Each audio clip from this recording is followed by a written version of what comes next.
I know that. Sorry, guys. I'm trying to adjust my camera because.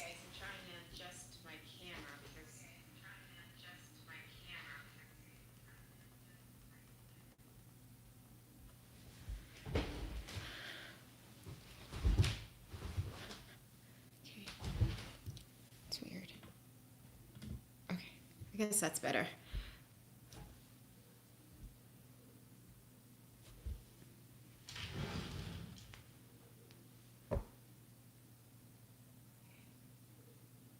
I guess I'm the only one here. All right. So I wanted to do a live, or I want to do a live today to kind of touch base and see what's going on with the energies to kind of figure out where we're all at energetically and really discuss some of the things that we neglect to discuss in spirituality, I think. And I think it's important to talk about the critical thinking aspects of being on a spiritual path because I think that gets neglected sometimes.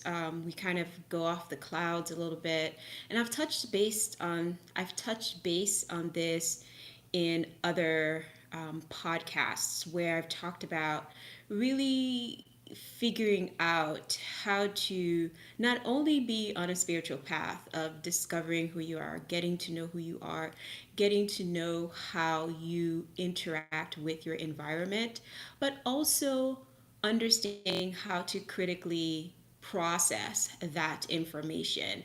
And it's not just about going off of your feelings, but really using your mind and your feelings to work for you rather than against you. Because I think, as I've mentioned before, when we look at spirituality, it seems, or even religion, but I'm not going to touch on that. When we look at spirituality, we have the tendency to go off just like, all right, I'm going to have faith. I'm going to just believe that I can do this. I'm going to believe that this will happen. I'm going to believe in myself. I'm going to have faith that this will happen.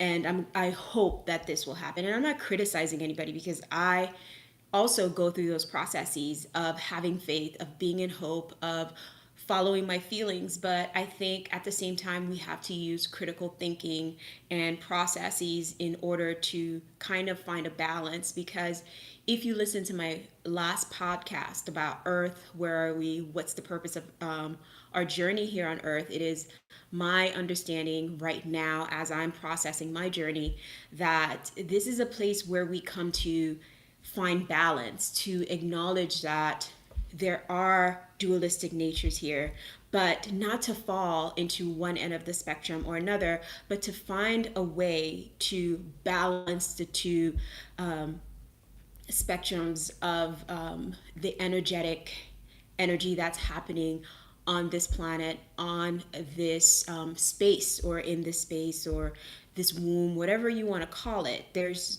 two types of energy. So there is a duality that is existing, and within that duality, there are different pockets of energy that we can jump onto or manifest or look or become part of. And that's why it's important to use critical thinking, because I think it's important not to go too far into, let me go into dream world and namaste and pray all day and do yoga and be able to contort my body in all sorts of ways, really, make my blood pressure really low and control all these aspects about myself. But at the same time, you need to live in this world, right? You need to be able to manage when things are very chaotic. You need to be able to, so if you so you also have to understand that energy of being very material, like the very material aspects of this energy too. So it can't just be about, I'm going to, and I'm not picking on yoga. This is just something that's coming to my head. I'm just going to do yoga, breathe, relax, and go into nature or be in nature, be with animals, be away from people, and eventually things will be the same. eventually think be okay, and I will find my peace of mind, and the world can continue as is without me in it, without me dealing with all that drama. And I understand that it seems very nice to do that, to kind of have like an escape from the world and to use that from fully experiencing all aspects of yourself. Even like Jesus, when we talk about his journey, he had to deal with the darkness. He had to deal with questioning his faith, with the devil tempting him on the mountain, and all these things that he had to endure in order for him to be who he is and pass that message of love. So at the same time, we have to understand the chaos, the dark, and see how we can find a balance within that to grow fully and to be whole. So that's why we talk about, and I guess my point is that's why it's important to use critical thinking as well, because you have to live in this world. You have to create, for some of us, we have to create a way of, making income. We have to find a roof over our heads. We have to do all these things that are material.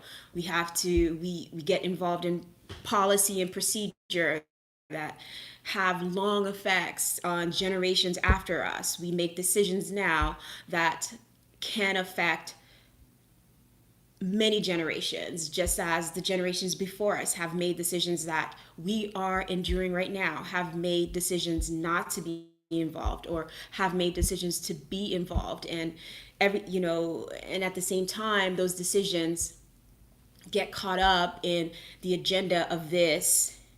We're back to the duality, or the agenda of that. And so when you're unable to kind of critically think about all these things, it's easy to fall prey to being to misinformation, or being misled. And I feel like in the spiritual community, that's a thing where I don't know where it comes from, but like there's a level of information that's given out to the spiritual community.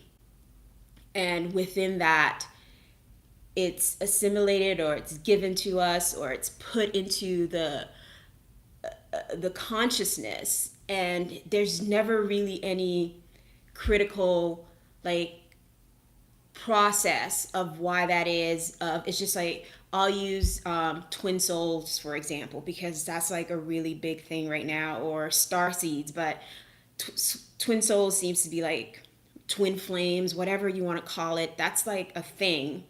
But I don't know from the spiritual perspective if people have really critically absorbed the information that they're getting from the gurus, the spiritual people putting it out there, and really ask themselves, what does that mean for me? How does this information that I'm getting relate to my life? And really critically break it down and say, yes, this is something that I totally believe in. This is something that is singing to my heart.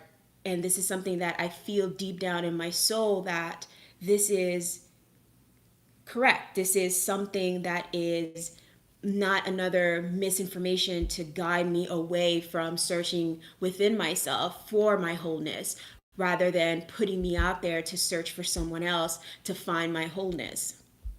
And so these are the things that we have to get into, we have to discuss in the spiritual community, so we can evolve in a way that is expanding not only our spiritual growth, but expanding our minds, expanding the way that we make decisions that again will have a lasting effect on generations after us, and so on. So it's important to be critical in that way. And you're probably like, well, what are some of the things that I can do to critically think?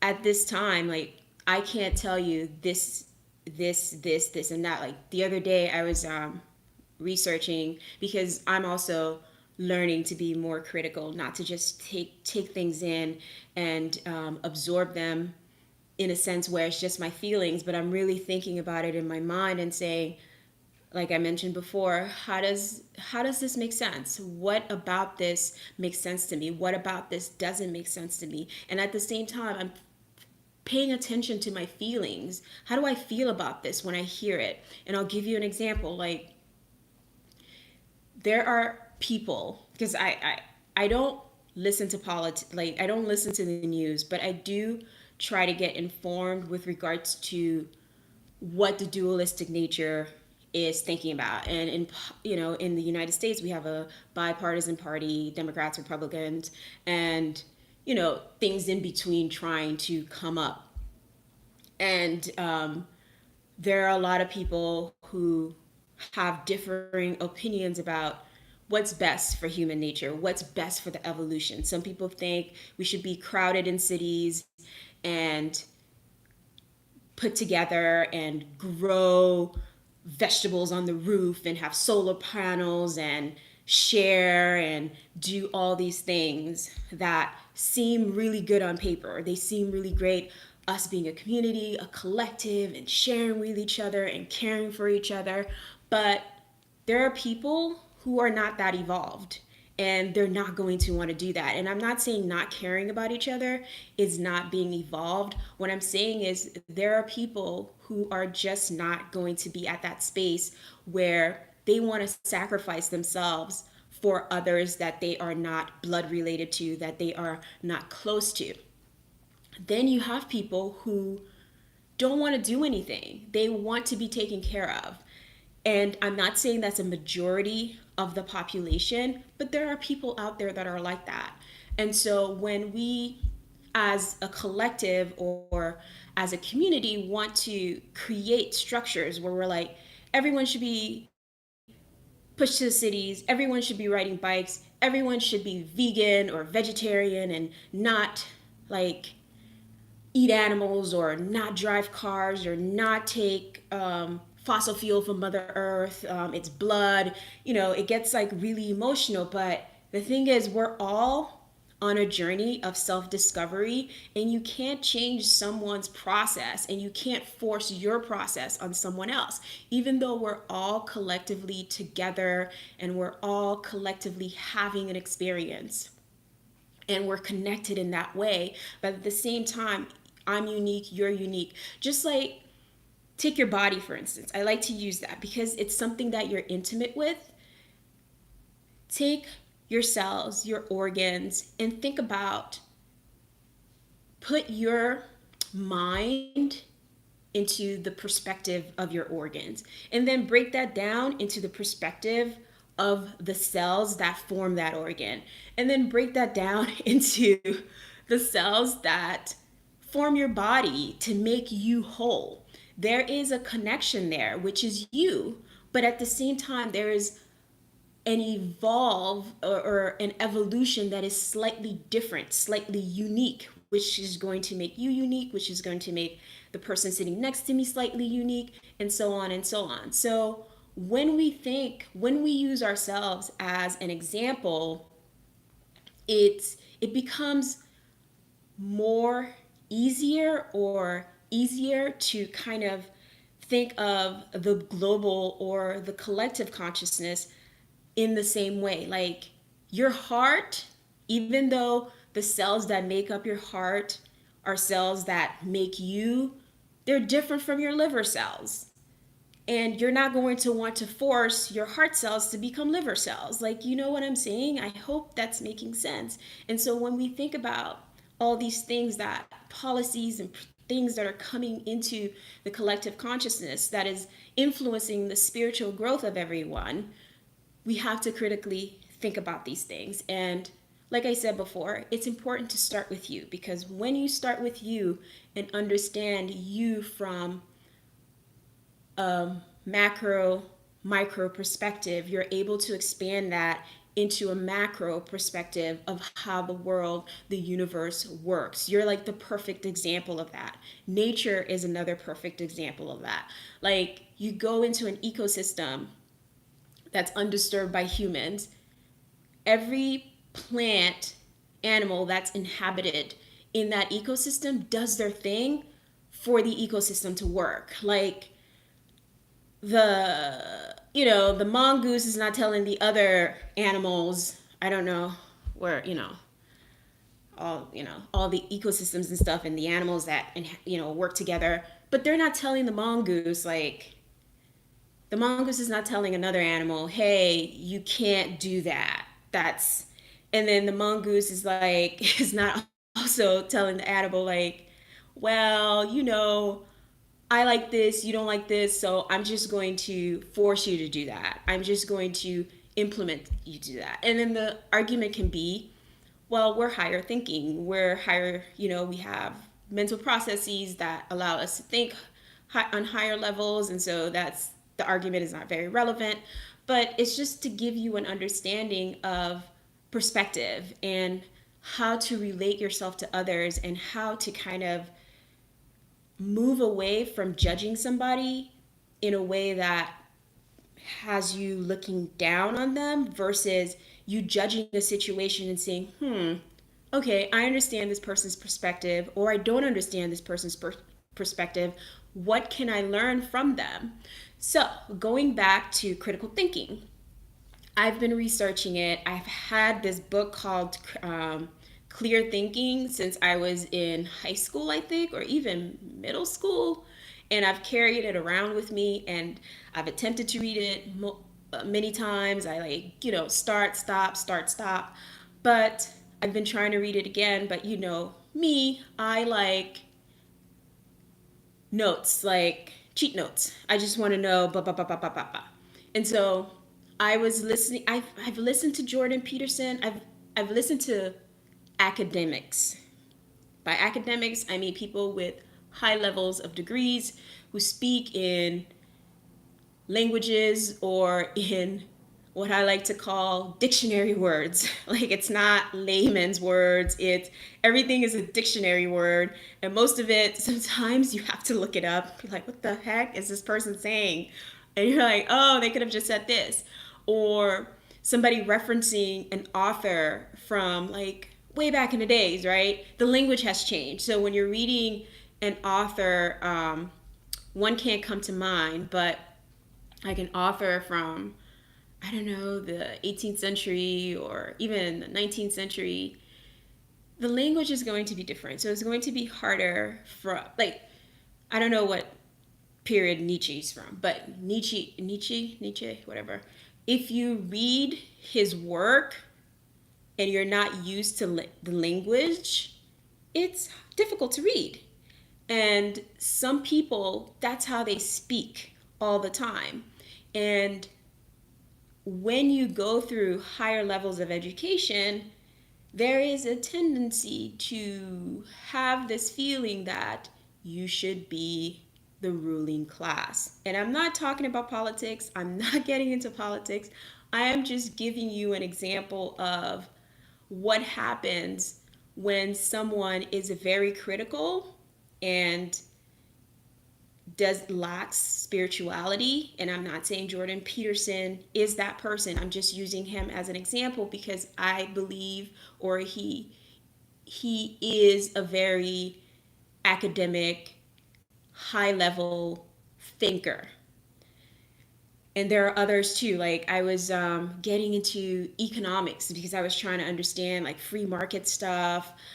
And there's a couple of people that Thomas Sorwell, I think, Sorrell or something like that.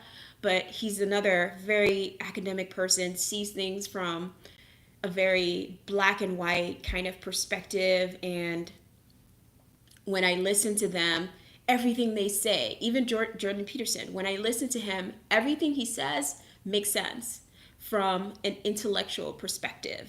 Even, the other guy who talks about a free market society, like a free market society is where, if you do a really good job, your employer is going to pay you more or you're going to become more competitive.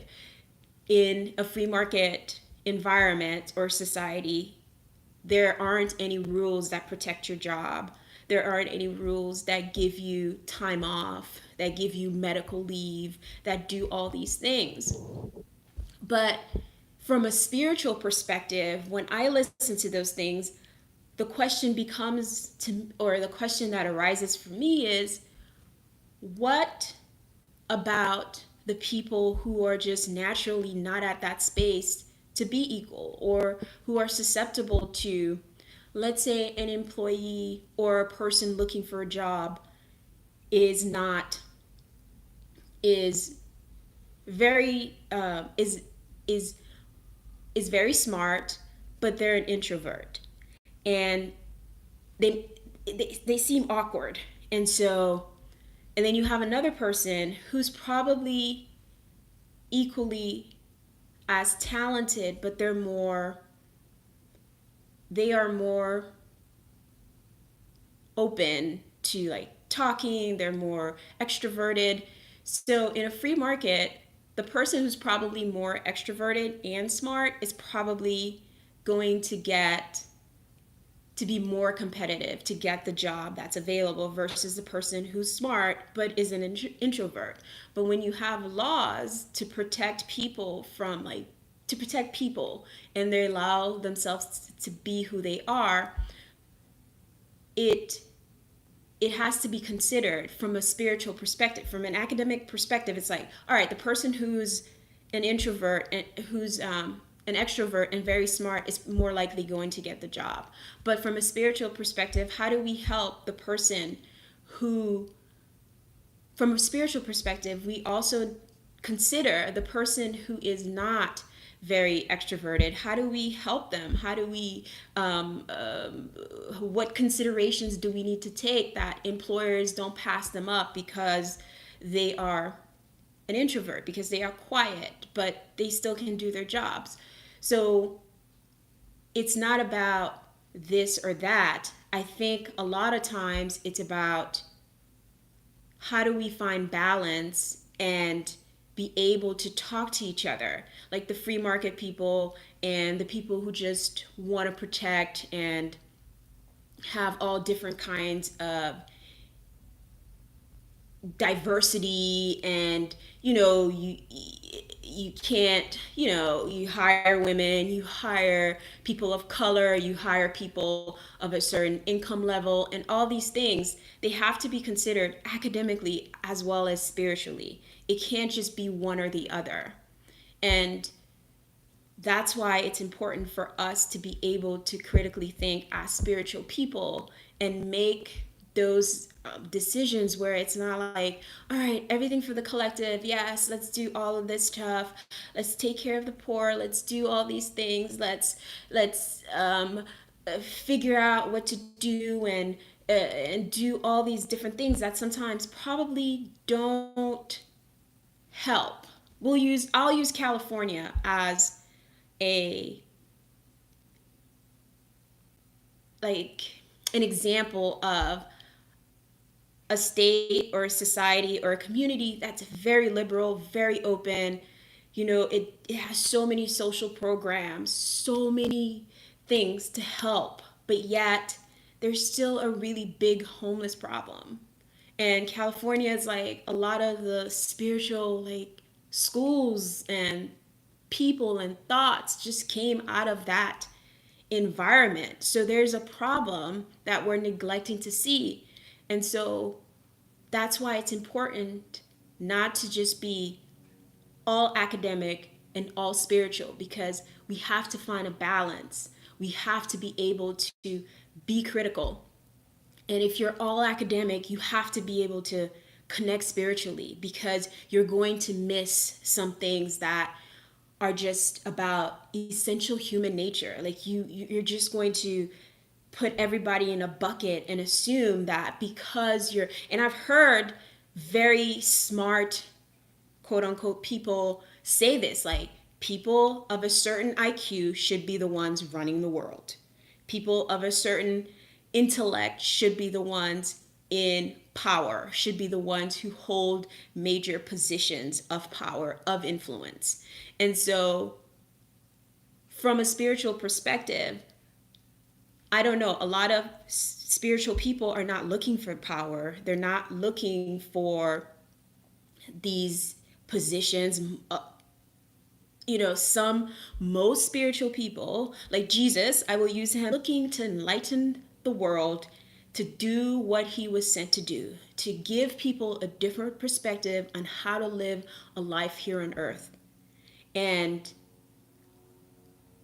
be able to have a happy, for the most part, and treat each other well and connect with each other and do these things that help us cohabitate on this planet without destroying it, right? And without destroying each other. But when you are like so I'm going back to, so a lot of spiritual people are not looking for those positions of power. So it is important that you learn the way the academics think, process information, have a conversation with them that meets their standards in a way that they can listen to you. Because those people who are extremely academic,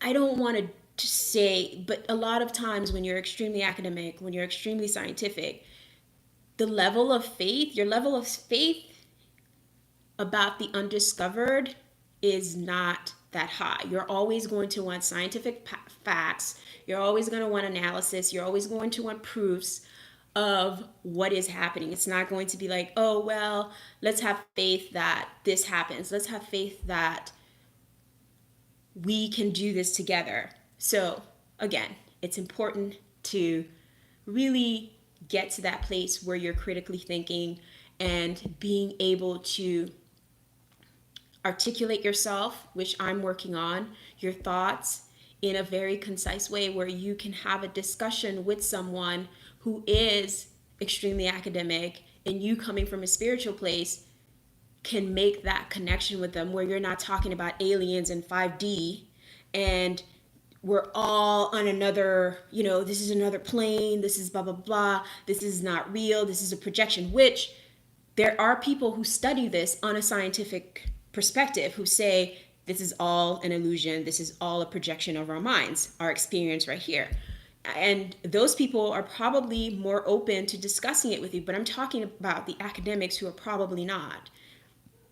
Who are probably like, hey, we need to figure out how to feed people, how to house people, and I think it's better to have a free market, let them fend for themselves. If you're smart, if you're not, if you happen to have a good education and you can climb up and you get a job, good for you. But if you don't have those things, then I don't know what to tell you. And all these things, to understand that not everybody can be a doctor, not everybody wants to be a doctor, but everybody should be valued for what they contribute to the collective, to the growth of the planet, to the growth of society. It shouldn't be like, well, because this person's a doctor, they get paid more money, they do this, blah, blah, blah, blah. And the argument can be like, well, medical school is really expensive, but why does medical school have to be that expensive? Why does it have to be what it is? And yes,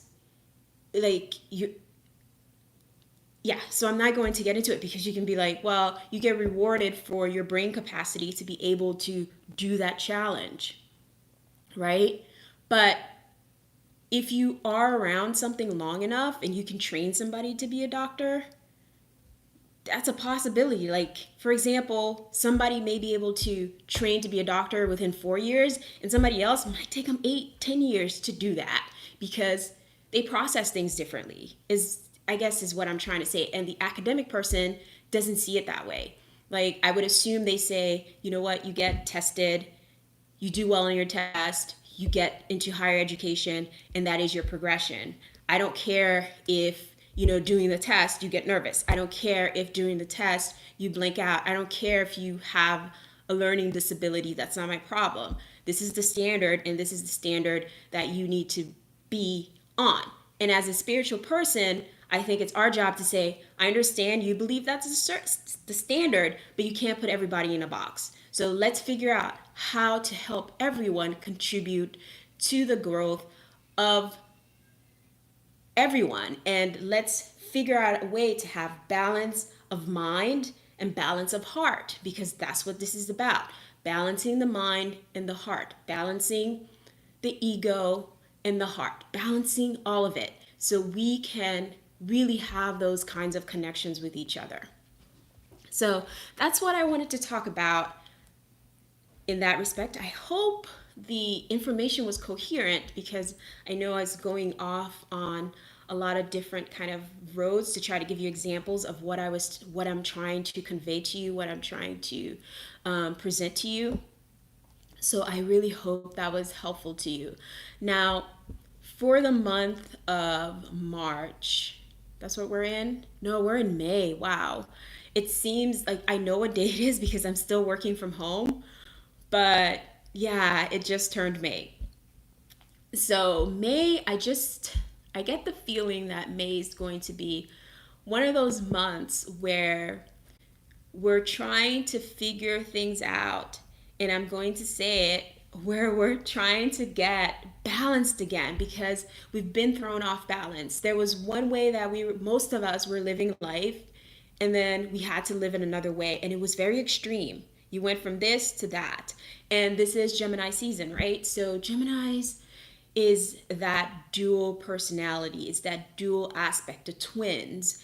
And it's, to me, March feels like the twins are going to have to talk it out, or they're going to try to talk it out because something needs to give, something needs to change. This like energy of from this to that can't last much longer.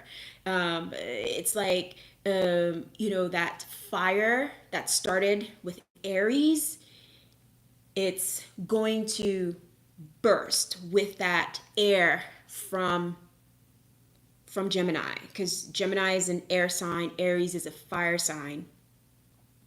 And in Taurus season, it kind of like cooled down a little bit, right? Because you have starts off with Aries, then it goes on to the Taurus, and then to the Gemini people, and then you're going to go to Cancer. So that Aries fire kind of like got dampened by that Taurus earth energy.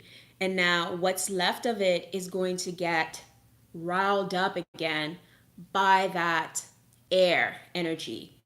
And it can either explode or it can start a really nice fire, a really nice progression that allows us to move into a space where we feel at home again, where we feel like this is what I can call home. This is what I can call a place where I'm comfortable, where I believe I can grow, where I believe I can establish something as I enter Leo season.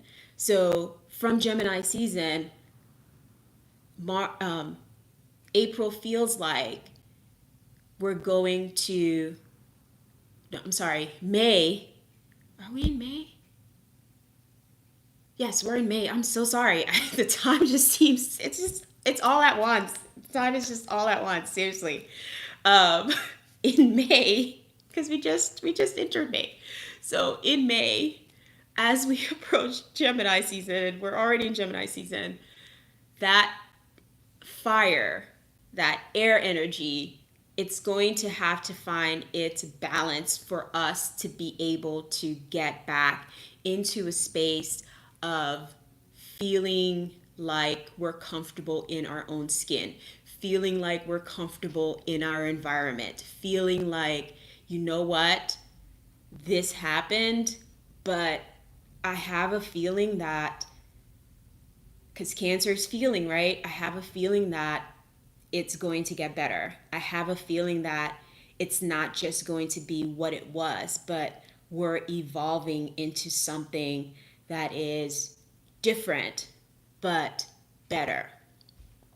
From like a love romantic perspective, I'm getting that this season's going to be hectic because a lot of people won't be able to see each other, right? So you're probably going to be doing a lot of Zoom dating and trying to figure out how to make those connections via a computer screen because it's been a lot of like talking. Gemini season, you're going to be talking more, you're going to be communicating with each other more, wanting to like get to know more people. It's not just going to be Taurus season, you probably were a little bit more okay kind of just chilling out, meeting a person here and there. But I feel like Gemini season, you're going to want to really connect with different people, have different perspectives, and have different experiences through these things. So maybe you date a little bit more through the Zoom, through the, I don't know, how would social distancing dating work? Like you sit at the end of the bar, I sit at the other end of the bar. I'm not sure, but it's going to be hectic in that way. But when we get into Cancer season, I think maybe that's when you'll probably take the time to like feel it out and say, wow, I've been talking to all these different people. How do I feel about it now? Do I want to connect with one of them? Do I want to like establish something with one of them? Or do I kind of just want to keep going and have more fun? And, it's going to be summer in the Western Hemisphere. So who knows? But I suspect that a lot of people are just going to want to have fun because they've been kind of locked up for so long. They've been kind of in their own for a while. So even though they may want to like have like something lasting, they may not consider it because they're kind of just, it's like a caged animal being let out of its cage. It's gonna want to run around and have fun and do stuff. It's nothing against all the other animals. It's just like, oh, I kind of want to do my own thing and really seek out what's going on. So I'm going to pull a card or cards, whatever, to kind of see what's going on with the general energies, just besides what I'm getting from my download. And just be careful too. That word is coming up. Just be careful. Don't get overly excited and overly involved. So keep it light, Gemini season, right? Keep it light, keep it fun, keep it interesting. And as things progress, then allow yourself to see what you want to do next. And be careful.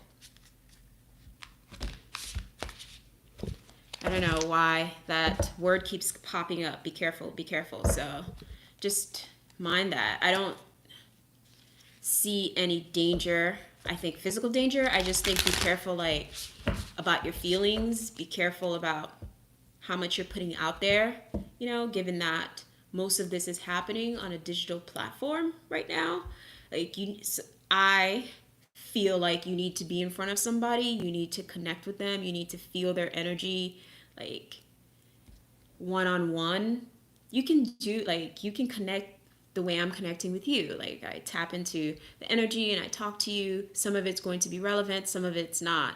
But, when it comes to romantic interactions, I think it's important to have that feel touch, that real, like, one-on-one, right? Okay, so for May, 3 of Pentacles, 10 of Cups, Queen of Wands.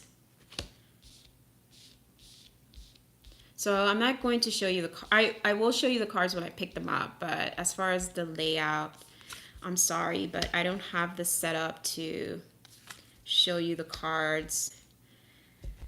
Yeah, so that's interesting.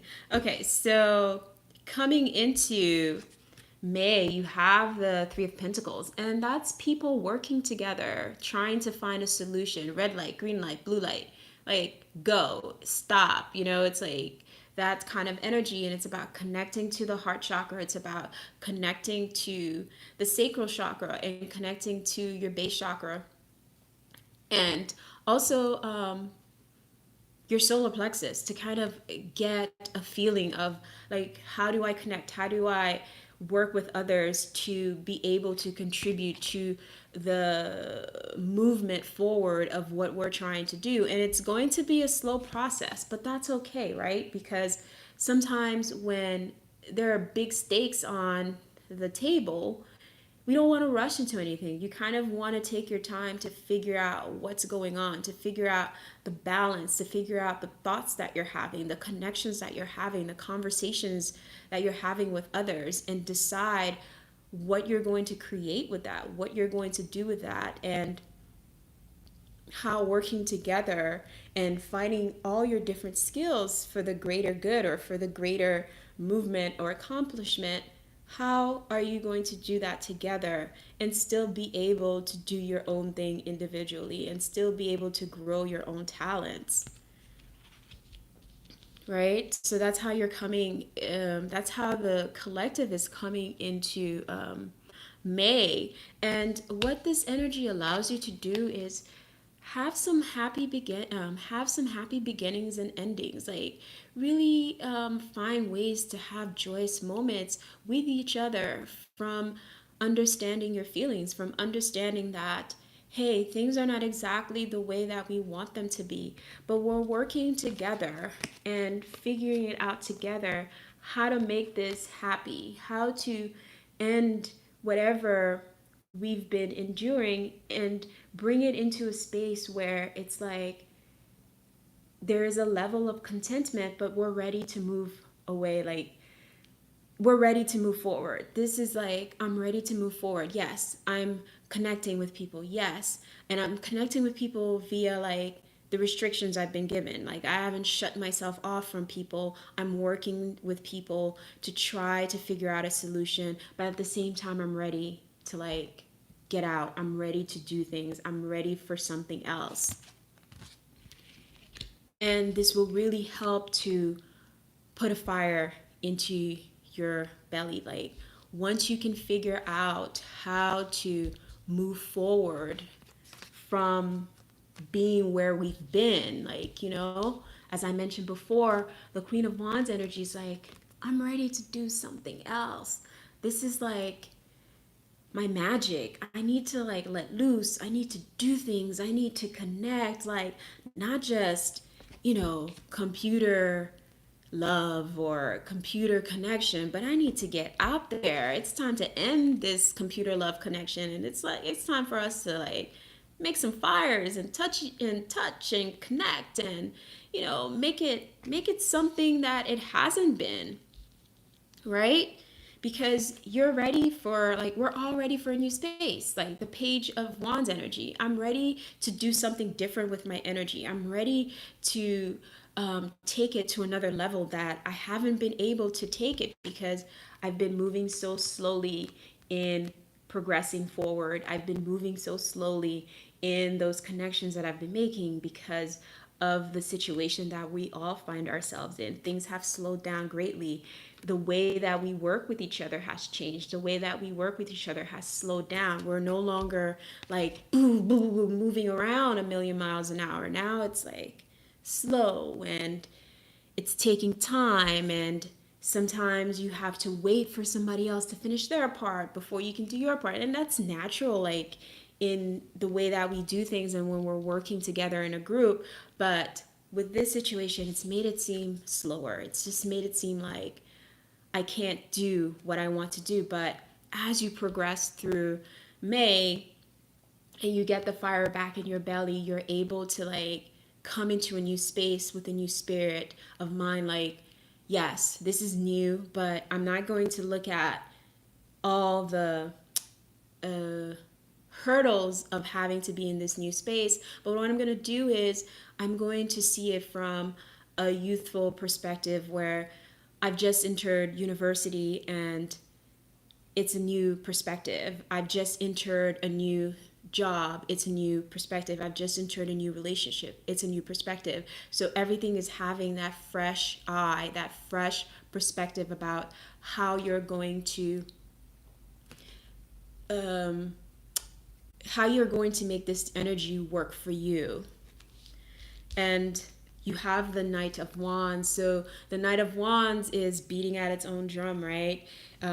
It's represented as a feminine energy here, but it doesn't matter. It's like doing your own thing, having your own space, and what I said before, like it's like you've been a caged animal. Yeah, you've worked. Yeah, you've been Zoom dating. Yeah, you've been doing this, connecting through the internet, but you want to feel touch like people. You want to connect with them. You want to go outside. You want to do things where you feel the heat on your skin again. You want to remember what that is because it's been lost to you. So that page of wands is like you going outside and feeling like you don't have to be put into like a certain like little box of this is how I'm supposed to do it. You know, you're supposed to follow red light, green light, blue light. But now it's like I have the freedom to do the things that I've wanted to do and I'm going to do them. I'm going to beat at my own drum. I am going to have the energy to make those connections, to do things that I haven't been able to do, and to smile and to enjoy the process.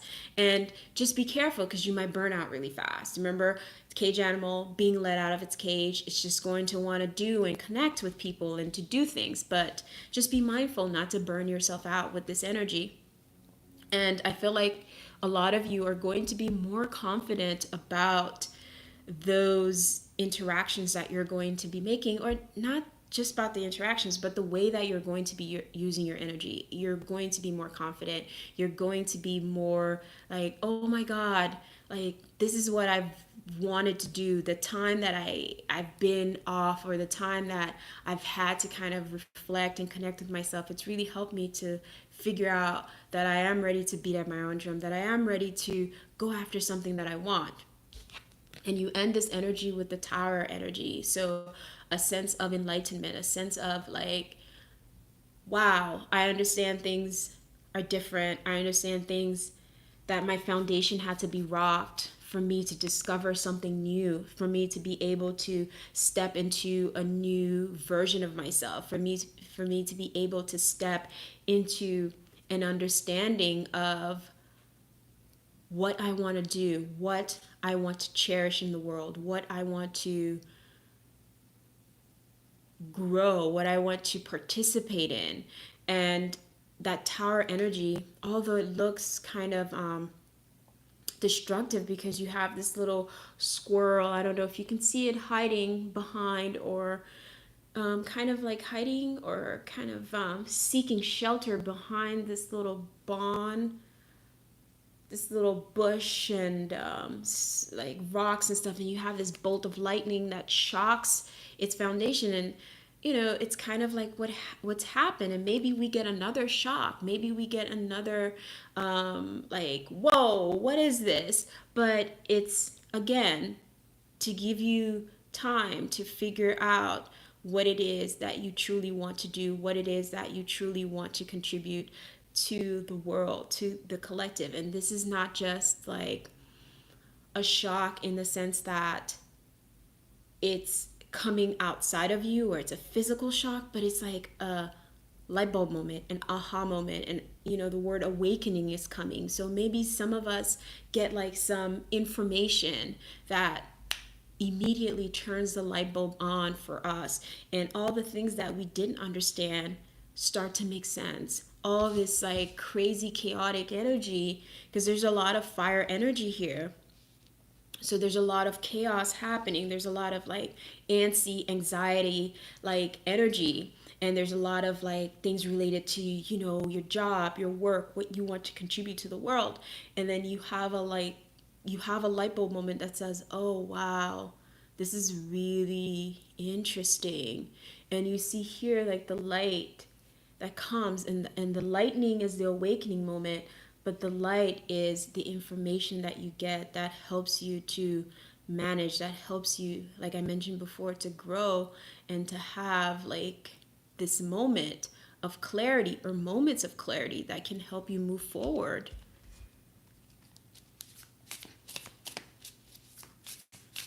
So to close this reading off, I'll pull one more card for you.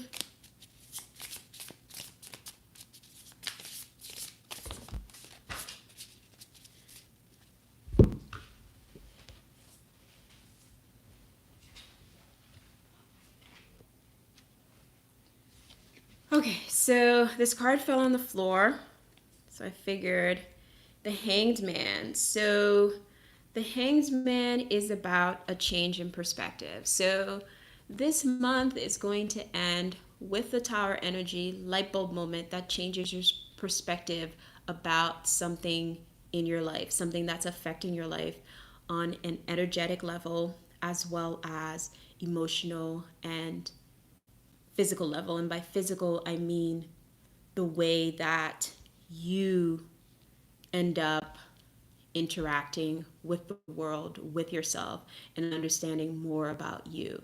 Physical, like this person is completely upside down, they've completely changed. So it could be that you need to physically change something in order for you to have this light bulb moment. All right, I hope this was helpful to you.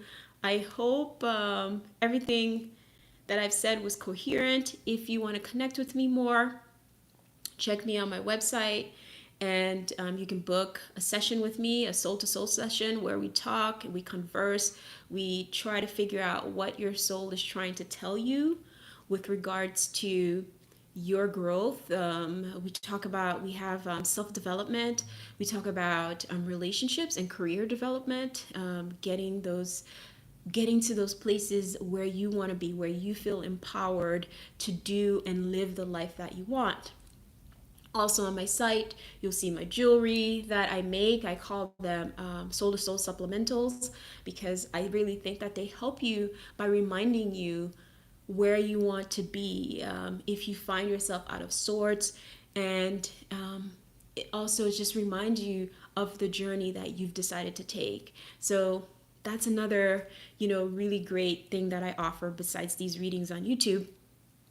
And also, if you want to support the content, please like the video and subscribe to the channel so the YouTube algorithm can keep me alive on here, because that's how YouTube decides whether or not a channel will succeed, is through your contribution of liking the video and subscribing to the channel. All right, I will talk to you again. Take care and thank you for joining me. Bye bye.